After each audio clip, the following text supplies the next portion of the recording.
Grazas á estabilidade política, Galicia é unha comunidade, é a única comunidade que ten garantido que terá as súas contas públicas aprobadas en tempo e forma.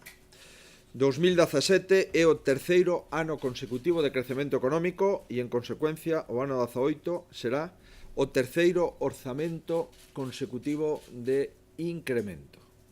O orzamento medra un 2,9%, que xunto coa disminución dos xuros, como consecuencia da disminución do financiamento á débeda pública, a capacidade de gasto da comunidade autónoma crece en 313 millóns de euros máis e casi 1.000 millóns de euros sobre o presuposto do ano 2015.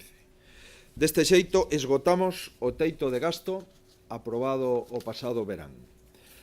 Abundaremos posteriormente tanto o Consello de Facenda como eu mesmo nas liñas fundamentais do orzamento, pero xa lles podo avanzar que Galicia vai ter máis gasto social, máis investimento público, menos déficit, menos débeda pública e menos impostos. Estes son os obxectivos básicos de cumprir o noso compromiso electoral, o noso programa electoral e a nosa política económica e a nosa política orzamentaria, que consiste en máis gasto social, máis servizos públicos e máis investimento productivo e menos débeda, menos déficit e menos impostos.